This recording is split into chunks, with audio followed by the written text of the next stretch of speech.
It's a great buzz. 10 o'clock, we open the doors on Wednesday, 10 a.m. Everybody this year will be greeted by the winners of Care Sector's Got Talent. So they will perform as we open the doors and welcome everyone into the show.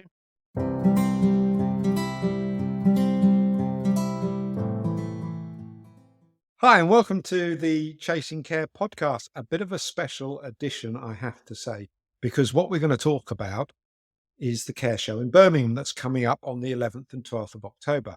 And I'm delighted to say that we've got Michael Corbett from the organisers, Closer Still Media.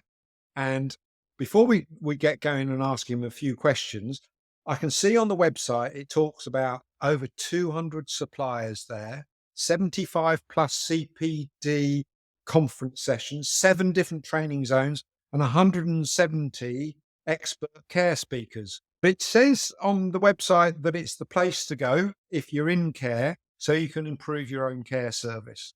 So, Michael, introduce yourself, and then we'll just crack on and find out why people should be turning up at the NEC on the 11th and 12th. Perfect. Well, thank you, Gavin. Thank you for having me here as well. Pleasure to be here. I think you summed it up very nicely. I'm Mike Corbett. I am the portfolio director here at Closer Still. I've been here 8 years now, and I started on Care Show in London.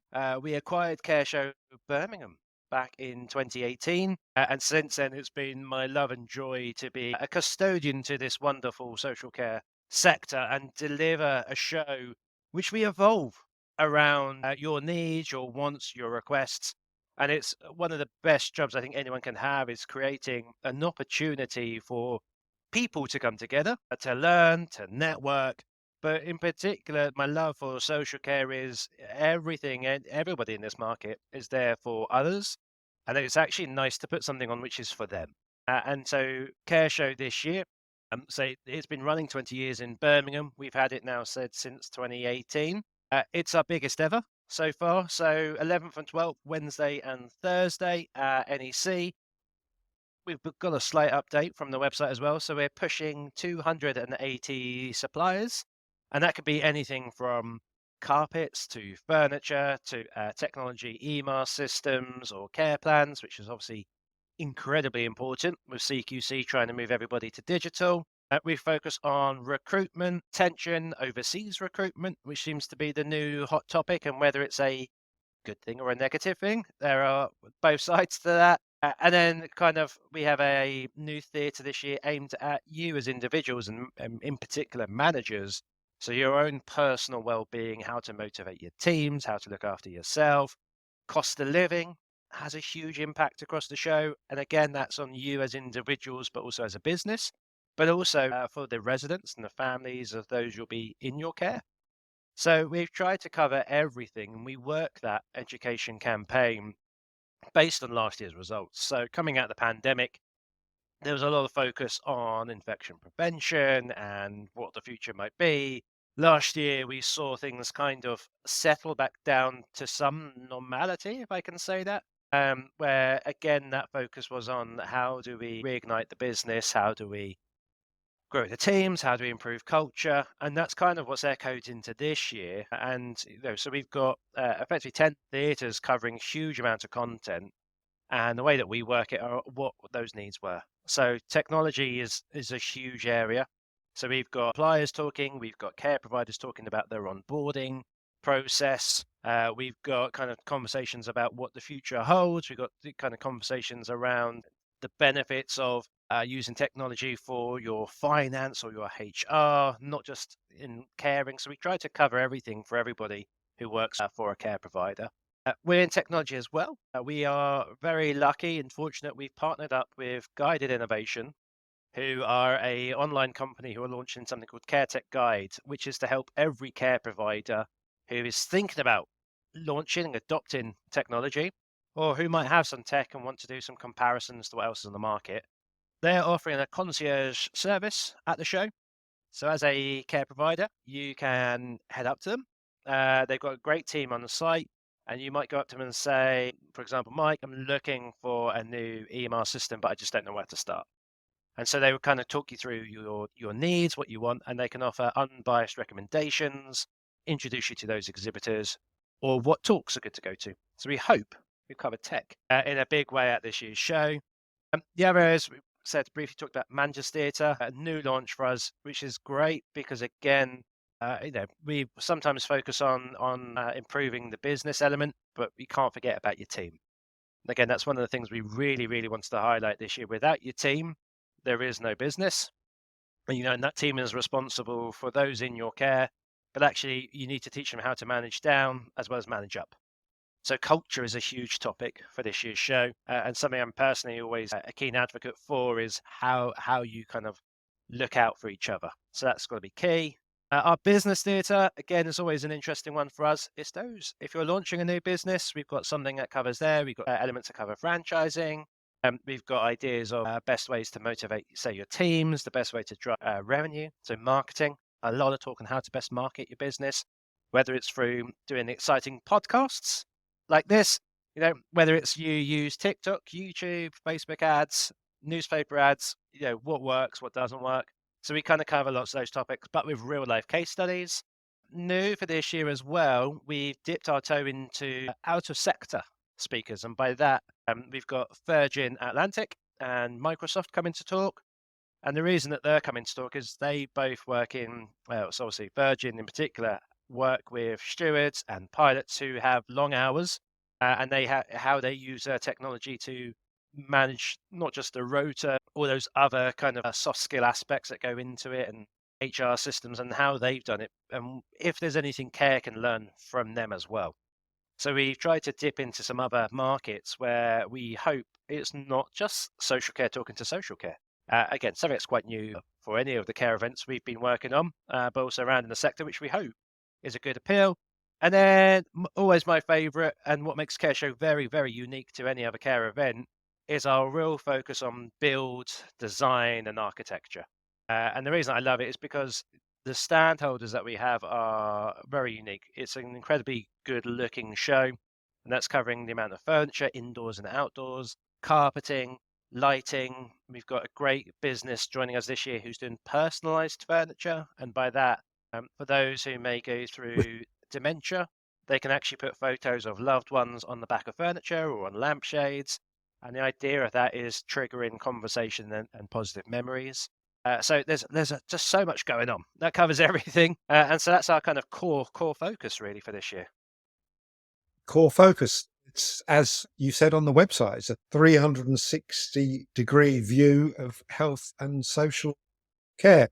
Probably the reason why it's a multi-award winning show as well, isn't it? I like to think so. Yeah, I like to think so. As I said, from the pandemic, I again, fortunate, I don't know if it's the right word, but the pandemic gave me an opportunity to step back and really listen to what everybody wanted because we couldn't run a physical event. And it's allowed us to create not just a trade show or a conference, but we hope, and the results from last year was this becomes an event. It's a 2-day event where it is about coming to learn, look at new products, source ideas, get imagination, but come and talk to each other. Share your pain points, share what you love doing. We brought in a gratitude wall last year. This year we've created a quite an immersive experience, kind of beer and bubbles networking area. So actually, the idea is you can come for a glass of bubbly or a soft drink and actually just chat and unwind. So we're trying to make this an absolute vital reason why you should kind of be able to step out of your business so you can ask your boss for a day or 2 days out. But equally so as an owner, you want to encourage your teams to come to it because you will learn, they will all get something from it. And actually it can become that team experience, and it worked phenomenally last year. Hence us being double award winners, which we're very grateful for. And for us, that was the icing on the cake because in the grand scheme of trade shows, especially in healthcare, we're not the biggest.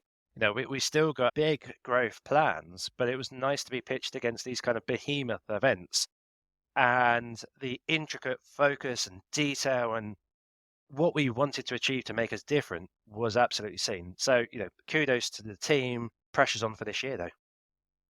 Well, yeah, the proof of the pudding's in the eating, as they say.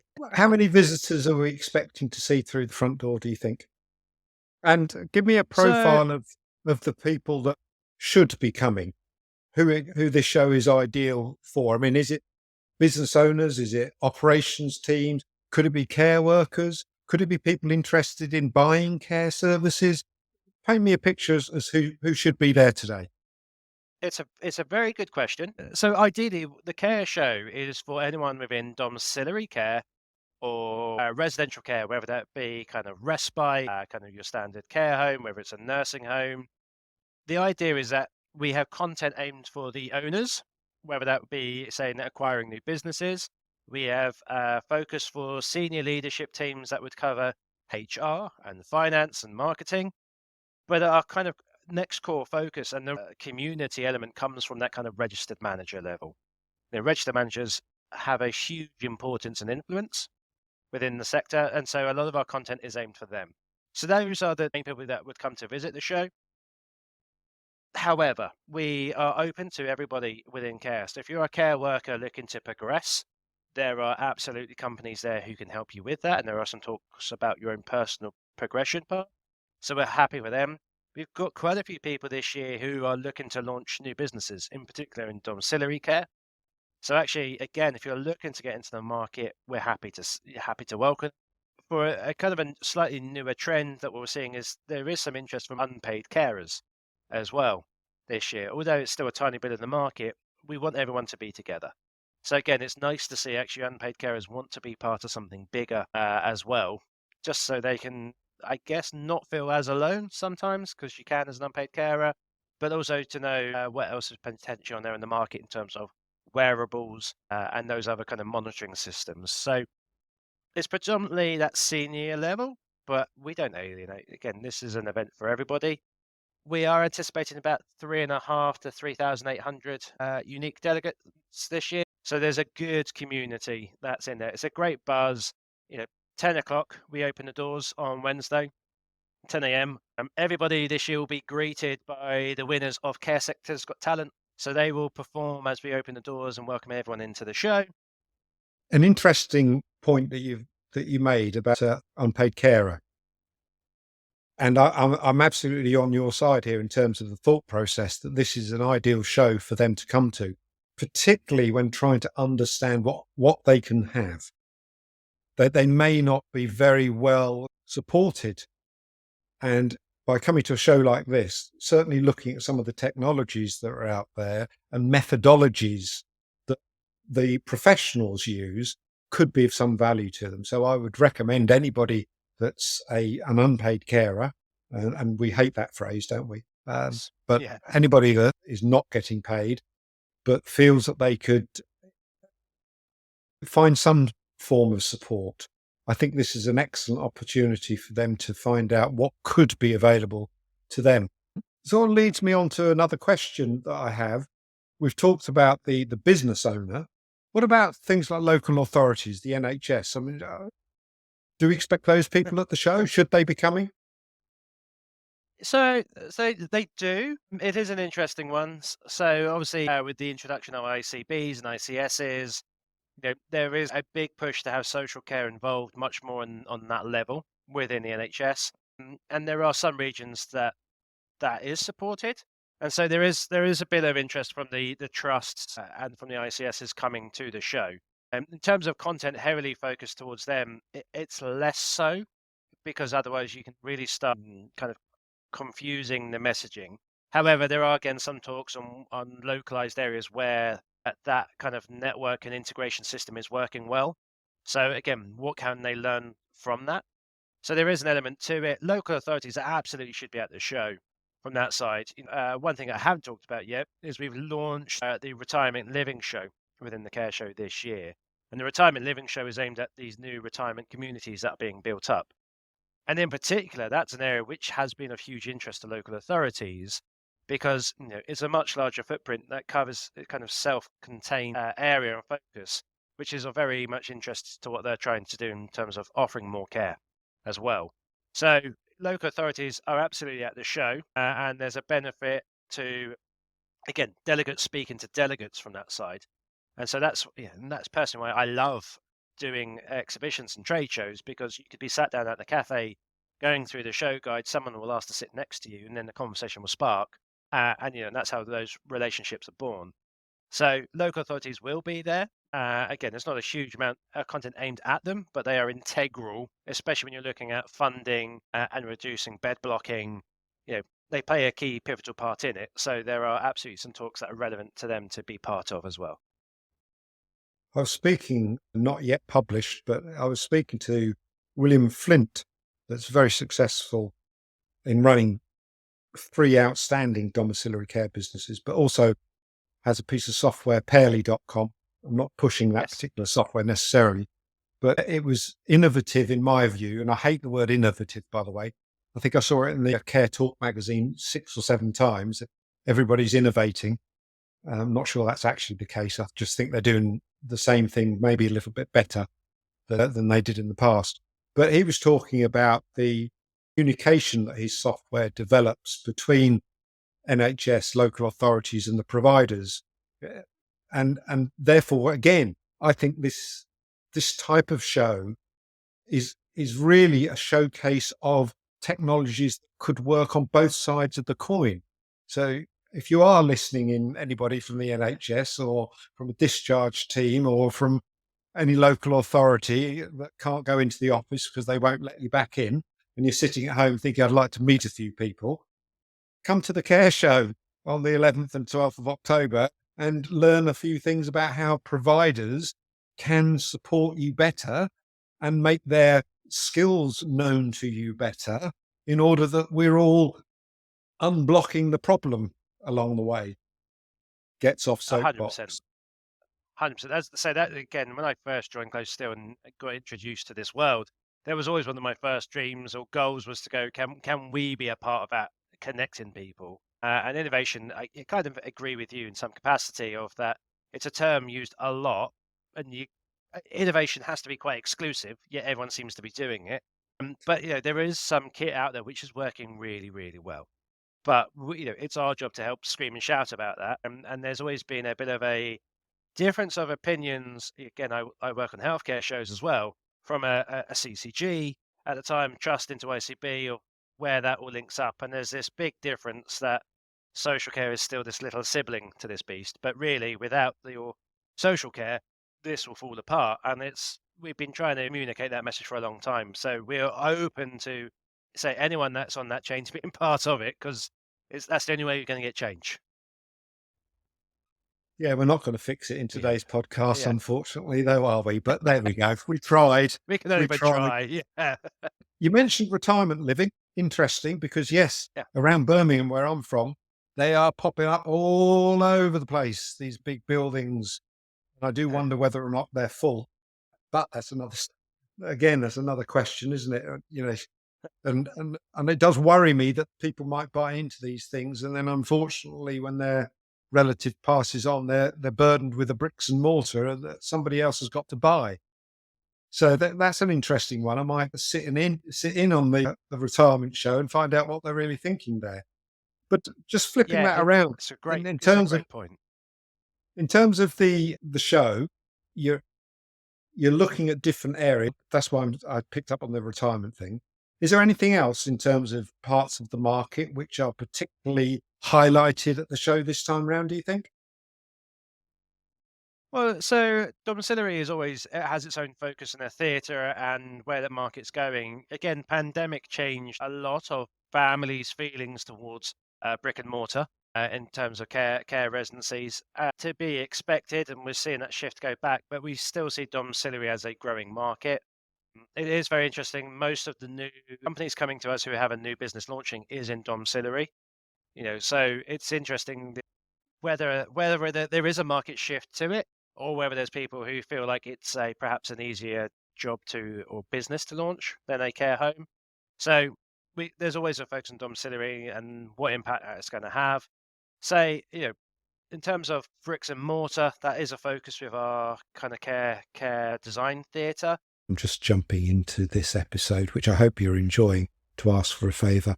It's really important to us to get likes, shares, following, and comments about the Chasing Care podcast in order to build the audience. So if you know anybody that's in the care sector or thinking about care for a family member, maybe you could recommend, and share. Let's get back to the episode. The only other area that I am incredibly passionate on is the youth in the market. So this year we launched, I say after 4 years of trying to get this off the ground, 30 under 30. So 30 under 30, we put out to tender back in the summer people to add in nominations free of charge of people who are under the age of 30 who are outstanding in their field, who are actually going above and beyond. And we got over 100 kind of nominations from up and down the country. And it was for chefs, it was for cleaners, it was for registered managers, and it was just great to see this huge variety. And we've narrowed it down to 30 with some judges who all work within the sector. And I'm delighted that we're going to get to meet them all at the show, and they will get their awards, and they will be our kind of our inaugurated first class of this 30 under 30, which we want to carry on every year. And the reason for me that this is so powerful is, again, when I came into the sector, when you talk about social care, in particular elderly care, it has a lot of negative connotations. And the one thing that I've learned now being here within 8 years is I want people to actually understand that this is a good career path. By the age of 30, you could be a registered manager in a good sized care home earning good money. So we're hoping that we can use our platform to take this 30, promote them to some of our other sectors and some of our kind of contacts within press to try and generate good news stories out of this market. Yeah, because again, if you can help recruitment at a lower level, that will help in future years. Again, if we can be a small cog in that wheel, we'd love to be part of it. I'll tell you, you've just got my vote. Some good news stories. You know what? Part of the reason this podcast exists in the format that it does is because I get tired of all the big news stories that affect everybody but nobody in real time. What I mean by that is there's thousands of care providers running their businesses, independent businesses. Some have got multi-units, most of them don't. And the challenge that they face is a very local challenge. And there's so much negativity about low pay, low skilled, foreign workers taking the jobs, not enough local workers want the jobs, you name it. And, you've got the Home Care Association, Care UK, always talking this big story about minimum wage needs to be raised. And it does frustrate me that we don't have enough good news stories. And in fact, again, another podcast that I've recorded was with a care training provider.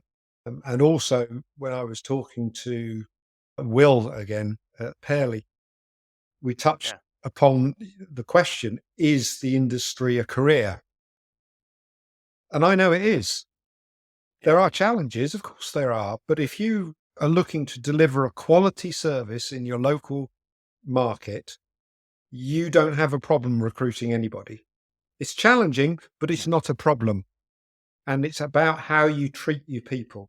So I'm delighted to hear that you've got this particular award for the younger generation, because the turnover of staff in the care sector is horrendous. And there's got to be a reason for it. And I think we all know the reason why. But we don't want to talk about that.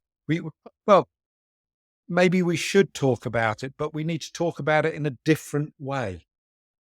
The reason that I love doing this show, and a bit of it where we see our responsibility coming into the greater scheme of things, there are a lot of great associations and groups of people who are trying to make a difference. But what we're trying to do at CareShow is bring all those voices together.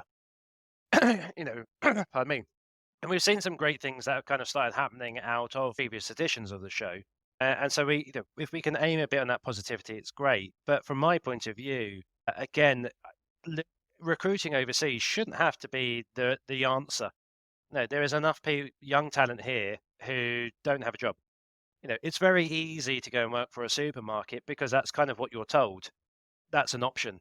But again, I've met and spoken to some amazing kind of in their later 20-year-olds who have done fantastic in a job, earning 40, 50, 60K, which you probably wouldn't have got if you stayed at a supermarket, or if you went into hospitality, you'd probably still be on, that kind of lower tier. You might have gone in at a slightly higher starting point, but it's not that progression. And again, that's why part of the show, talking about culture and training and the morale of your team, is all part and parcel of that role and that progression. And the only way that we can do it is encouraging more youth to come into the show. But with that 30 under 30 as well, we've reached out to quite a few of the colleges who are teaching health and social care, and just gone, you know what, bring your students, come watch the 30 under 30. Because again, if we can help inspire those in their late teens, we're doing a little bit of that recruitment process we hope for the sector. Because, if you can come in and go, actually, these 30 people, just 30 that we've highlighted, who are all got a great career, I would hope they would then come out of college and go into the profession rather than do a college course and then kind of drift off into some other ways where they think they'll earn a quicker penny. I've got one more question off the back of your 30-year-old awards. Yes. Are the CQC involved in this at all with you? So not the 30 under 30. This year in particular, we wanted to control it, so there didn't seem there was any bias towards a home care or a national to an independent home, or any bias towards whether an outstanding CQC rating or perhaps needs improvement. So not in that element, but CQC have backed the show year in year out. So they will be coming. They're hosting a couple of talks this year as well. They have a meet the inspector on site. So again, if you've had an inspection or you think you'll be due one, you want to raise some questions, they have a huge team of inspectors on site as well, where you can go in, book a meeting, have a 10-15 minute informal chat that isn't necessarily recorded. Again, the idea of what we want out of this show is to make it that informal opportunity for how do I improve myself? How do I improve the level of care? How do I improve the business? Or if you've got issues like whether it's safeguarding or something that you're not sure on, they are there to actually offer, I'll say advice, but to also be an ear and to listen up. It's a very rare opportunity to actually sit down and meet with a representative from CQC. And again, it's a partnership that we have with them. It's very rare you get it at any other show. It's a great opportunity, and especially if you've been trying to get hold of your local representative, you get a chance to speak to someone at the show. That's amazing. And the CPD sessions, give me a sense of what you're trying to achieve in those sessions. Yeah, CPD is that kind of that further development learning. But in particular within social care, we all know that every care provider needs to show that they are continuously learning and developing. So we work very closely with CPD Authority to make sure the high majority of all our sessions are not sales pitches. They're not kind of just companies promoting themselves, but they are research based, they're case study based, they're education based, or they are debate based. And so the idea and what we're trying to push with all of our sessions this year is that you can take something tangible from that talk that you can go and apply. Because again, big high vision talks are lovely, but actually it means nothing to me. But so we've kind of tried to scrap this what is care going to be in 10, 20 years? None of us really know. But what is happening in the market? CQC, the Chloe process, the scoring process is all about to kind of be changed and redeveloped. What does that mean to you? Are you ready for it? Do you know what's happening? And if you've got questions, you can benchmark off each other. So the idea of our CPD points is that you've got actionable, tangible assets that you can take away from the show and implement into your business or your personal life straight away. Um, Sort of touches on an interesting point, doesn't it, that you've alluded to. The danger always is that you get people from bigger organizations talking about blue sky attitudes and thoughts, and that really doesn't help. And I talk about domiciliary care companies and live-in care companies because I know more about it than residential care homes. But Yeah. there's so much independent thinking going on by companies that are small, frankly, Yes. and Yes. they don't need to be told how the bigger companies do something. It's because it's not relevant to them. No, and that's something that's always key when we plan our program almost a year ahead. So we're already talking to kind of certain people for next year's show. The majority of our audience are absolutely one home or one office, depending on how it works, or a very small number of them. So the content has to be aimed at them in particular. The bigger companies, that might be where we start talking about HR and wider culture, those things. But we've done the talks on again how we create this perfect integrated society with NHS. We've done it for 10 years on our London show, And it's a bit like that's not what we wanted for Birmingham. Birmingham was this real let's get social care to be this united, strong sector, and depending on whatever happens with government funding, actually you can still motor on, you can still do what you need to, you can be as efficient as what you can because again, who knows what's going to happen in funding or anything else. Be the best you can be, and hopefully you'll grow at some point. And a registered manager taking time out to come to the show, that's probably the only day out that they get in the whole year, in truth. So it has to be valuable to them, or otherwise they just won't bother turning up. Let's 100%. touch on that briefly. Let's big it up if we can. If you were a registered manager, for example, or a business owner of a single unit, domiciliary care, residential care home, why should they really come? From an independent point of view, the reality is every business has a pain point in it.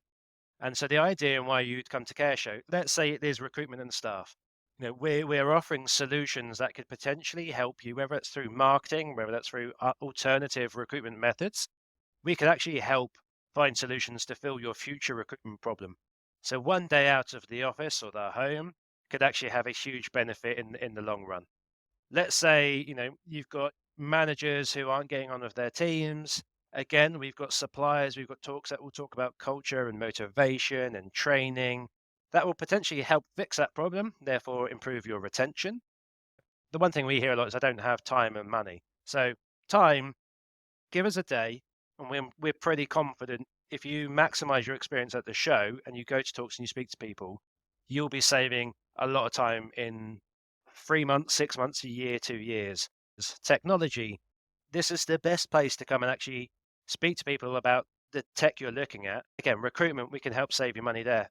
If you're struggling to find people to fill your bed or new people to care for, and we've got companies who specialize in marketing and localized marketing. So I'm not talking necessarily everything being on Twitter and or X and Facebook and TikTok. Now, what are actually local methods that you might have just overseen? Mm. And again, the one that I think it was 2019, so just before the pandemic, was just having that banner outside your care home, just saying we're recruiting. It was shocking that it was only 30% of care providers actually did that. A very simple tactic. So from my, I go into it with a blank canvas. Why would I give up money to go and attend a show that would run a show for exhibition organisers? And so that's the belief I have to take and why we speak to our managers in particular. What will get you out? The tricky part is then having to ask permission. If anyone has an issue with that as a manager, we actually have a letter which you can send to your owner, your boss, that kind of explains some of the key talks, some of the key reasons to attend. Because, it's a day out, but the reality is give us a day of your time, even half a day of your time, and it will have a much positive impact in the future. Which leads neatly on to, if somebody hasn't yet got their ticket, which I cannot believe, for the show on the 11th and 12th of October at the NEC, how do they find the show? So there's still two options. So up until Tuesday, next week, Tuesday and the night, you can go onto the website www.careshow.co.uk. You can still register on there. We will give you a unique code. You will come on site, type that code into the self checkout, and that will print your badge. If you're turning up on the Wednesday and the Thursday, you can still turn up. We have a man checkout. Simply fill in the registration form, fill in your details. As long as you are a care provider, you are more than welcome to attend for free. And that is everybody from a carer all the way up to the owner. And so even those who are in this unpaid carers role or looking to launch a new business, we want to see you there. This is your show. We put this on for you. We'd love to see you come along. Brilliant. A free show, 200 odd suppliers, 75 sessions of learning, 170 plus speakers. Oh, is there anyone that you're really looking forward to hearing as a speaker? Oh, that's committing me there. Yeah. Liz, no, Yeah. from my side, the CQC talks are always good because it's a very rare opportunity. Actually, you get to hear and then you get to ask questions. So CQC is always a good win. As I said before, I have two passions. One in the design world, so I love hearing the design talks. Get in there, but technology is the way forwards. whether you like it or not. So the tech talks are really, really good. The only other theatre which I've not talked about is the Outstanding Society. So Outstanding Society is a group of care providers who have all achieved outstanding rating. They are at the show, they have their own theatre, and it's their experience and their case studies that they're passing on. So their pain points, what they've learned, and that they're again, those tangible handouts. So I massively recommend checking out the Outstanding Society Learning Lounge because these are people who have gone through the pains you're going through, and that's from managers to owners. And they are the best people to ask questions to of how can I improve or change because they've lived and they've done it. Wow. So you just told me that you've got a bunch of people that are outstanding, CQC, Correct. outstanding, are willing to pass on how they achieve their outstanding status in order that others that are learning and want to improve can benefit from that. And that's for free. They're just giving that knowledge away. For free. So again, it's an exclusive partnership. Brilliant. We've teamed up with them. It's all for free. They've done it. They've tested it. They've got great sessions, but the best thing is there's a good 10, 15 of them always around to have those chats. And again, that's why I encourage everybody to come along because you're not going to get that anywhere else. Well, thank you very much indeed for your time, Michael. It's Thank you. been amazing. And I look forward to walking through the doors on either the 11th or 12th. I've got my badge already, Good. I have to say, but I haven't committed to as to which day I'm coming along. But thanks for your time today. And maybe we'll just catch up after the show for a quick conversation just to find out how it all went. Sounds a cracking plan to me. Thank you very much for having me. Yeah, look forward to seeing you and hopefully look forward to seeing everyone else. All the Yeah, best. all right. Take care. See you soon. Bye bye Take now. care. Cheers. Bye.